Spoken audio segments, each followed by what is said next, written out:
राहुल शर्मा आप सभी का विवेकानंद स्कूल की ऑनलाइन क्लास में स्वागत करता हूँ। हम यहाँ सेकंड चैप्टर पढ़ रहे थे सूक्ष्म जीव मित्र एवं शत्रु। हमने सूक्ष्म जीव की परिभाषा देख ली थी, सूक्ष्म जीवों के वर्ग देख लिए थे कि अपन ने बात की थी कि सूक्ष्म जीव जो कौन कौन से वर्ग से होते हैं। तो मैंने बताया था जीवाणु, प्रोटोजोआ, कवक, शैवाल, ठीक है। और उसके बाद में जो अपन ने बात की थी वो वायरस की बात की थी कि एक अलग ही वर्ग होता है जिसको अपन वायरस कहते हैं। वो जंतु अधिकतर जंतुओं में क्या करता है, बीमारियां फैलाता है। फिर उसके बाद में अपन ने देखा था कि सूक्ष्म जीव कहाँ रहते हैं, उसके बारे में पढ़ दिया था। फिर अपन ने सूक्ष्म जीव किस प्रकार अपने मित्र है और सूक्ष्म जीव किस प्रकार अपने शत्रु है, तो इन सब चीज़ों के बारे में अपन ने बात कर ली थी। इसके बाद में अपन आते हैं अपना जो टॉपिक है यहाँ से खाद्य विषाक्तता, खाद्य विषाक्तता, ठीक है। तो यहाँ से अपन ने सारे टॉपिक की बात क्लियर कर ली। यदि किसी को फिर भी कोई प्रॉब्लम हो तो इस वीडियो के नीचे मेरे नंबर दिए गए हैं, वो मेरे से कांटेक्ट कर सकता है। साथ ही साथ जैसे ही ये वीडियो डलेगा उसके बाद में आपके इस चैप्टर से संबंधित क्वेश्चन भी डल जाएंगे, उनका आंसर आपको ढूंढना है, करना है। पूरे आंसर वही मिलेंगे जो मैंने आपको पढ़ाया है, ठीक है। जिन्होंने नोट्स बनाए हैं तो उसको पूरे आंसर मिल जाएंगे, जिन्होंने नोट्स नहीं बनाए हैं तो उनको पूरे आंसर नहीं मिलेंगे। यदि फिर भी कोई क्वेश्चन में या नोट्सों में या किसी भी चीज़ में कोई भी प्रॉब्लम हो तो बेझिझक होकर मेरे को मैसेज कर सकता है या मेरे यूट्यूब चैनल पर जाकर आप कमेंट कर सकते हो, ठीक है। यहाँ जो अपन बात कर रहे थे खाद्य विषाक्तता की बात कर रहे थे।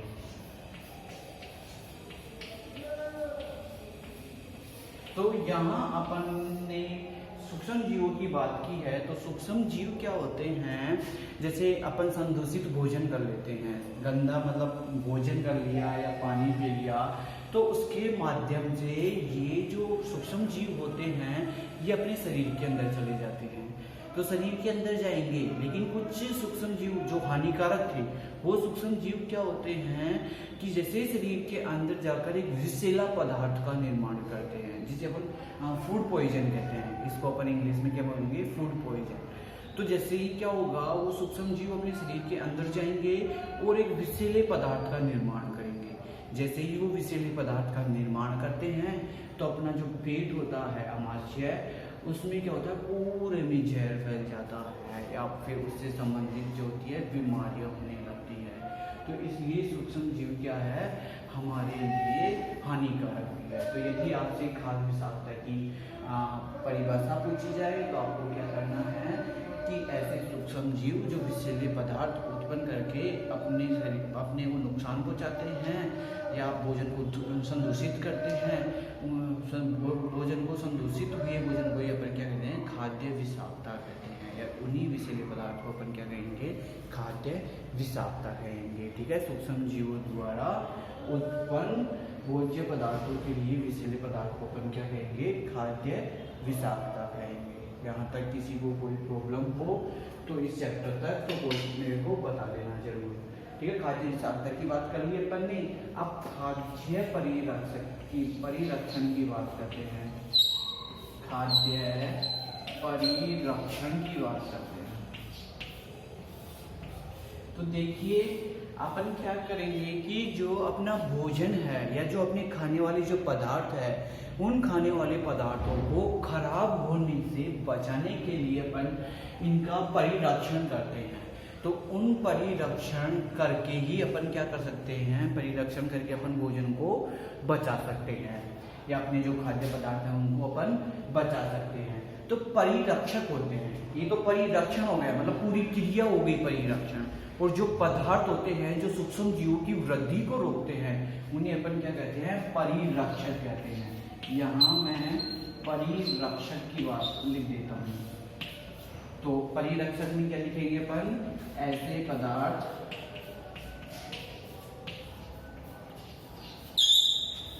पदार्थ जो सूक्ष्म जीवों की वृद्धि को रोककर, जीवों की वृद्धि को रोककर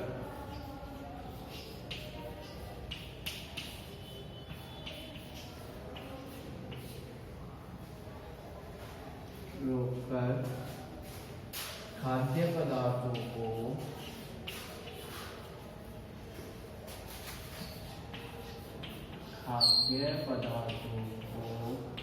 खराब होने से बचाते हैं, उन्हें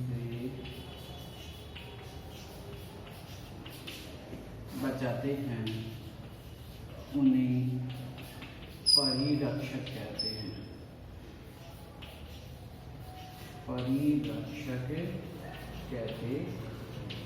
ठीक है, ये क्या कर रहे हैं, खाद्य पदार्थों का परिरक्षण करके अपने इन पदार्थों को क्या कर रहे हैं। हाँ, तो यहाँ अपन परिरक्षक की बात कर रहे थे। तो परिरक्षक में बोला था कि ऐसे पदार्थ जो क्या कर देते हैं, सूक्ष्म जीवों की वृद्धि को रोककर खाद्य पदार्थों को खराब होने से बचाते हैं।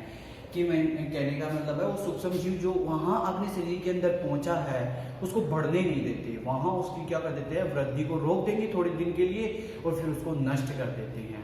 ठीक है, तो ये क्या हो गए, परिरक्षक हो गए। परिरक्षण जो होता है इस क्रिया को कहते हैं, होने की जो खराब होने में बचा रहा है उस क्रिया को कहेंगे, और परिरक्षक उन पदार्थों को कहेंगे। ठीक है, यहाँ समझ में आ गया। अब यहाँ से जो अपन बात करते हैं आगे, ये तो परिरक्षक की बात कर ली अपन ने।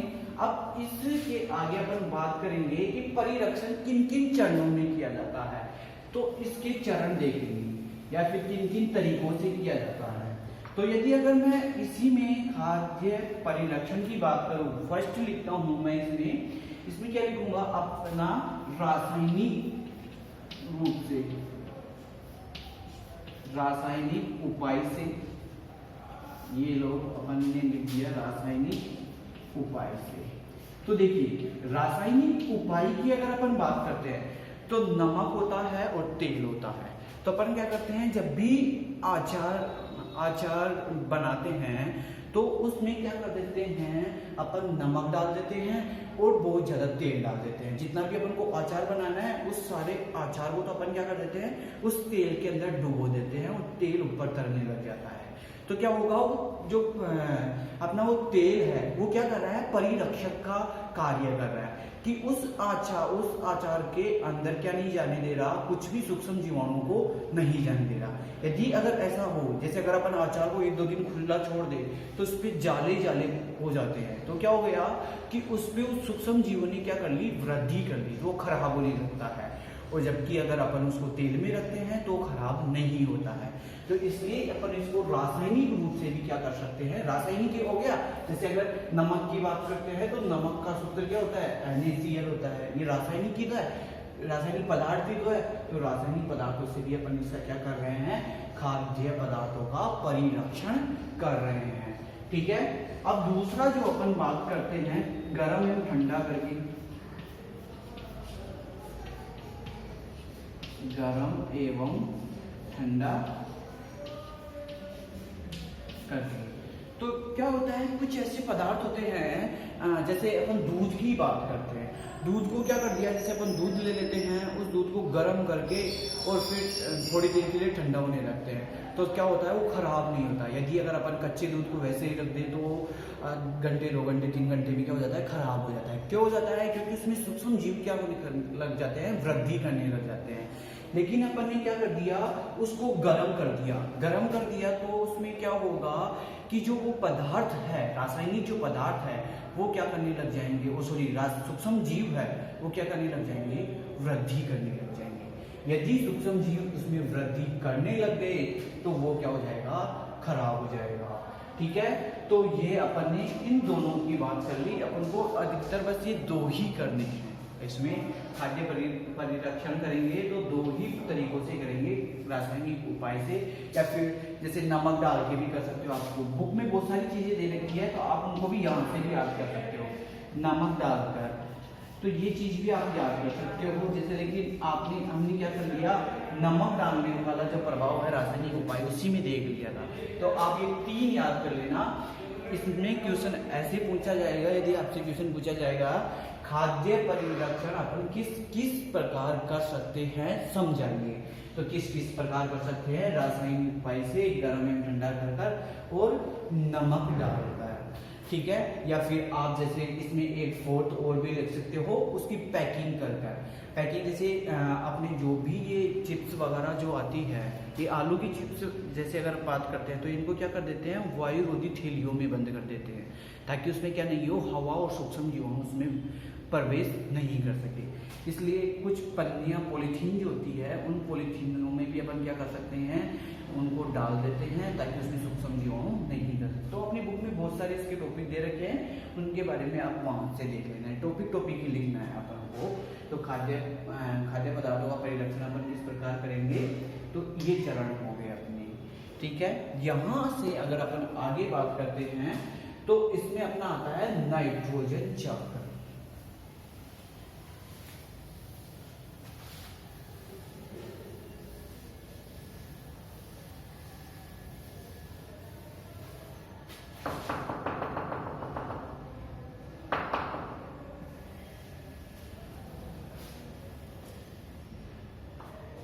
तो देखिए, हमने जब उनके सूक्ष्म जीवाणुओं का जो उपयोग पढ़ा था या मित्रवत पढ़ा था, वो वाला टॉपिक है, तो उसमें मैंने आपको एक चीज बताई थी कि क्या होते हैं, जो सूक्ष्म जीवाणु होते हैं मृदा की उर्वरकता को बढ़ाते हैं, बताया था।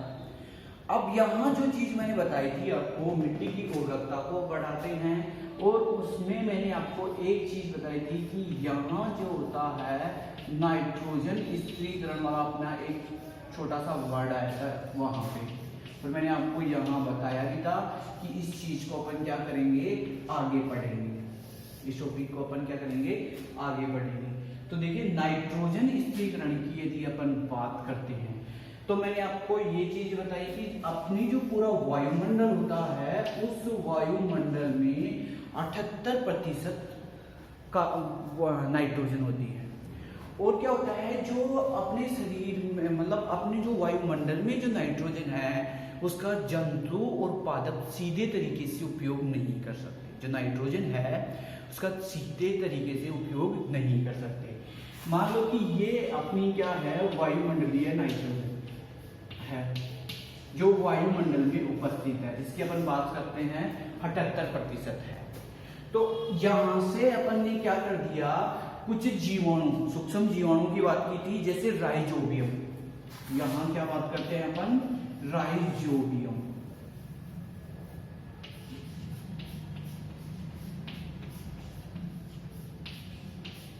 राइजोबियम की अपन ने बात की थी। तो ये राइजोबियम क्या है, ये सूक्ष्म जीवाणु, ये जो नाइट्रोजन उपस्थित है 78%, उस नाइट्रोजन को किसमें कन्वर्ट कर देता है, नाइट्रेट में। अभी नाइट्रेट जो होता है, ध्यान रखना, ये नाइट्रोजन जो है, इस नाइट्रोजन को क्या नहीं कर सकते कि जो जंतु और पादप सीधे तरीके से उपयोग नहीं कर सकते।